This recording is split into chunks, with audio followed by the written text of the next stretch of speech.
Hello and welcome to my channel. I'm Lexi, I'm your host, and I will be talking about books. This is my little corner, Lexi's Book Nook, so welcome to my podcast, to my booktube, to my book talk, where I will talk all things books, book clubs, and recommendations, and I answer some discussion questions.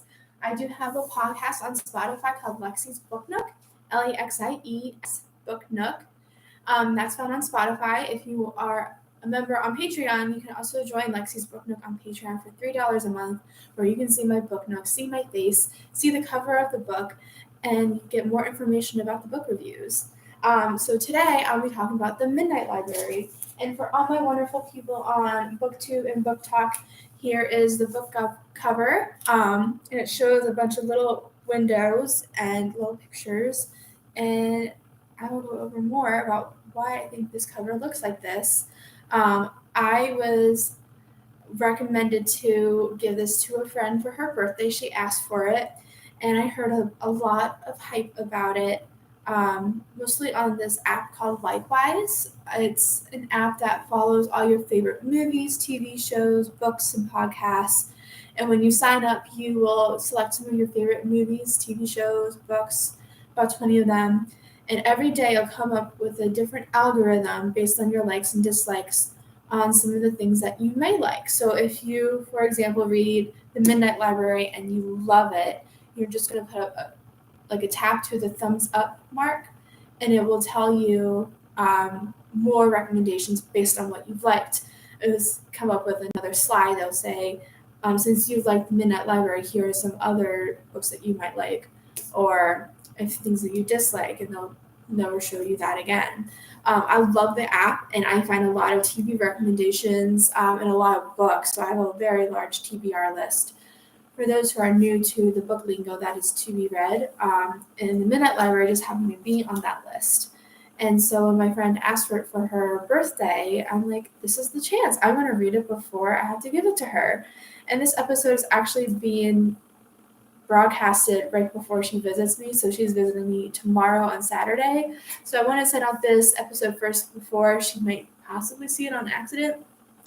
I don't plan on making a mistake. But in the event, I wanted to do this episode before I see her. So the book is called The Midnight Library. I'm going to put the book away and give out a little description of what it's about and some discussion questions and my thoughts.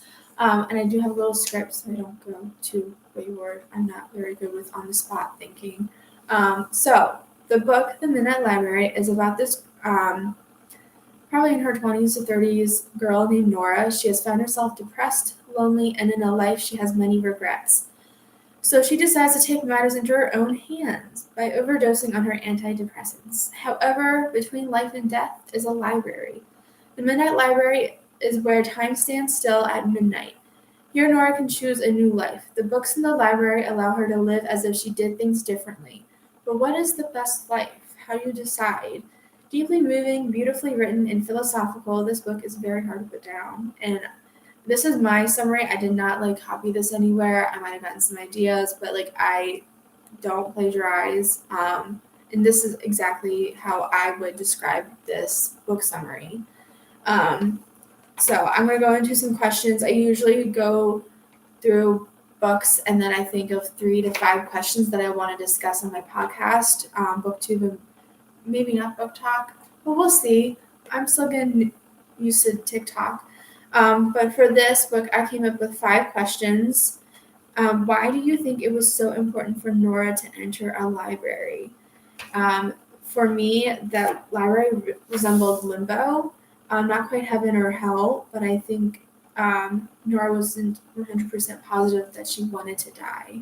She seemed so sure at first because she wanted to overdose and she was so tired of living her life, and a lot of little things came up and she couldn't adjust to it. It really threw her off, and she just couldn't handle all these obstacles in her life, and she decided that death was the best option. Nobody cared for her.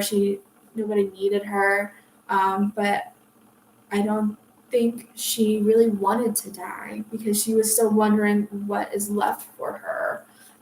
So as the story progressed, in that library, she seemed to want to die less and less, leaning towards the decision that she could leave the library and go back to Earth, or she could leave the library and go to heaven or hell or whatever that is. But as you read the story, maybe you'll see this, but I saw that she wanted to die less and less because she wanted to start living the life that she was choosing from each book. And without the seed of regret or doubt, I'm sure she would have chosen death. If she was 100% sure and took those antidepressants or done something differently, she definitely would have died. But I don't think this was the case. When she was looking at all her hobbies in her life leading up to that point of dying, there were so many things that she had options to look at.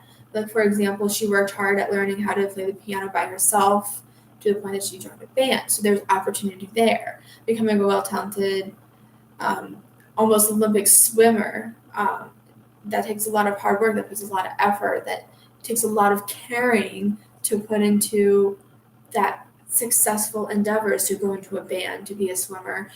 If she didn't care about that, she would have chosen death. And I think that library was her second chance of choosing life. In a nutshell, that library was her second chance. She wanted to look back at her life and see all her potential and make that decision for herself. And that library gave her the chance to see that life is still worth living. This is a very deep book, so if you don't want to really think about all the hardships or your own regrets being reflected back to you in this book, it might not be the best one for you. But I started crying near the end, and this is only the first question. So buckle in, we still have more. Why do you think it was so important for Nora to enter a library? So it's a little bit of the same question as number one. Nora's midnight place. I remember why I had this question. So Nora meets this another guy later in the book who is like her, who he refers themselves as sliders. So his library was a video store. So that's what the question. Why do you think it was so important for Nora to enter a library rather than a video store? And I think it was important that she had a library because it depends on what makes her the most comfortable at home or comfortable in general. So when she was younger, I think it was in high school or some sort of primary or secondary school, she was referred to as a bookworm and always in a library. And in her past lives, we see where she loved that library was her comfort place and where she found someone who really genuinely cared about her, and that person left an impact, which I'll talk about later. But that library resembled that her comfort was always going back to reading. In almost all of her new lives, there were books everywhere, so I think it was hinted throughout the book that it had to be a library because that's what made her the most comfortable, like us, fellow bookworms. Our comfortable place would probably be a bookstore or a library or a little book nook that I have. So her limbo or her heaven maybe is this library. All right, on to the next question. Mrs. Elm was there when Nora's mom passed away, and this is the school librarian. But after school, she doesn't have much to do with her life. What is the significance of having Mrs. Elm in the Midnight Library? Although Mrs. Elm played a small part in Nora's life, she left a big impact by being that comfort for Nora. And I think, again, this goes back to the second question, finding that limbo place so that is somewhere that's comfortable for her, and that was the library, and that includes everything. It encompassed everything that's in that library, including Mrs. Elm. So, and also going with that, Nora mentioned that Mrs. Elm was the only kind and caring person towards her. I don't think that's necessarily true. I think her brother and her friends and her ex-boyfriend or boyfriend at the time, they truly cared about her. But I think Nora had this very high respect for Mrs. Elm because she didn't see her making any mistakes or doing her wrong. That Mrs. Elm was like the god, I guess, or someone who can best direct her and makes her the most comfortable because she never disappointed her like she feels like she did with her brother, with her dad, or anybody else. And Nora had and has a low self-esteem, so I think Mrs. Was very important to her at the time because Mrs. Always lifted her up. So I included Dan, her ex-fiance, her brother, and her dad. She made them seem like they didn't really care about her, which I'm sure is not necessarily true, but Mrs. Elm always believed in her and never gave Nora the opportunity to see her do something that might make Nora think less of her. All right, number 4. Of all the natural disasters that could destroy the library at the end of the book, do you think the fire was significant somehow? And yes, I actually came up with this question myself because I thought it was significant because anything can be destroyed by any possible means. And I thought the fire was symbolic because I don't know if the author intended it this way, but I imagined how a phoenix rises from the ashes. Nora was ready to go back into the living world at this point and was emerging from the ashes, which was created by the fire. The book describes these ashes falling down from the ceiling. And so Nora is emerging from these ashes to come back to reality, which is the flames. So she's going back into the flames. So the phoenix is going to rise from the ashes of where she had made herself come to this very down point of her life, and she decided to come back to the flames, to the reality. So I hope that makes sense, but I really took that as very deeply moving. The library could have been destroyed by a flood. It could have been destroyed by an earthquake. It could have been anything. It didn't have to be fire. And last question, let's talk about how Nora's character progresses throughout the book. What are the biggest lessons she learns? So I think the biggest lesson that she learned, hands down, is that life is messy. It's meant to be, though, and we have to take claim on that. We have to acknowledge it and realize that we can make the best of our life as long as we live it and live each day as if it's our last.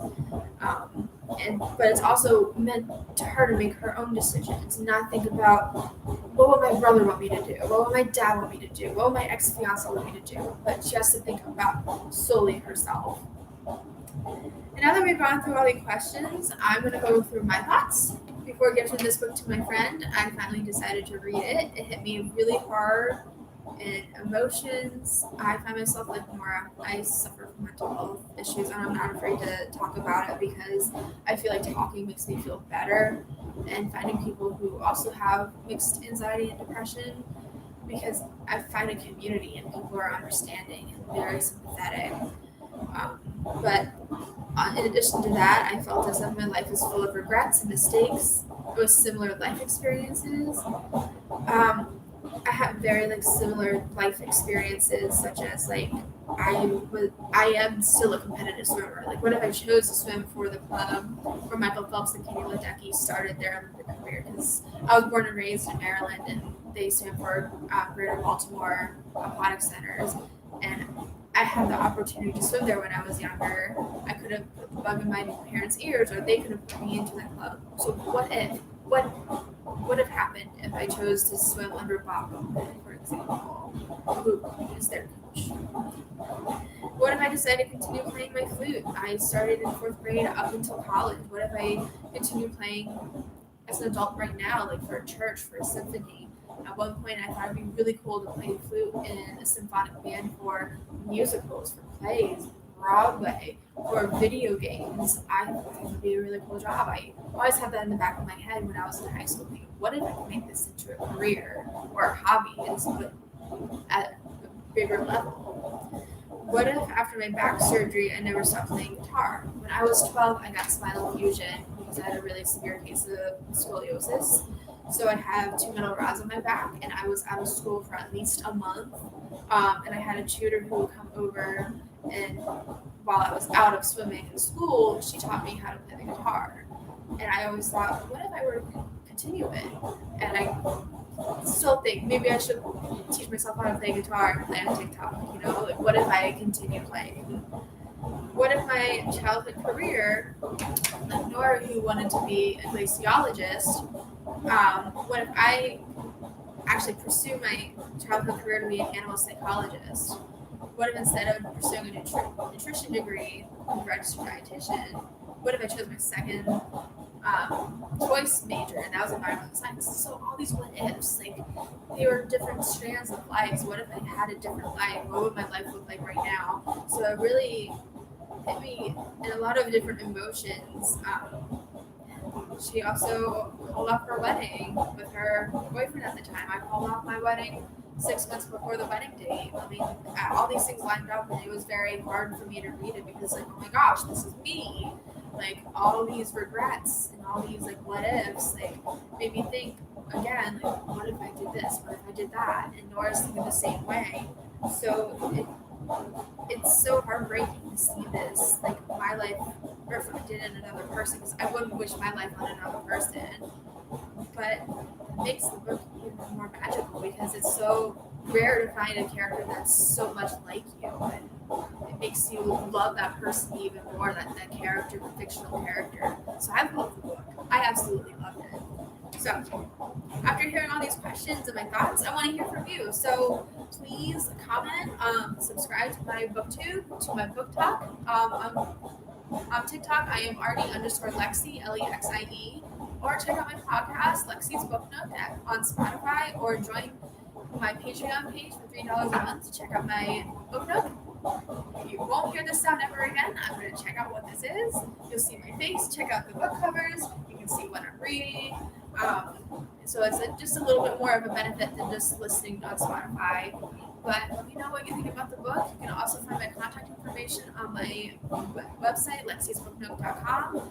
And I want to hear what your thoughts are. If you have any questions for me, I can answer them in a later episode. But let me know. And I hope you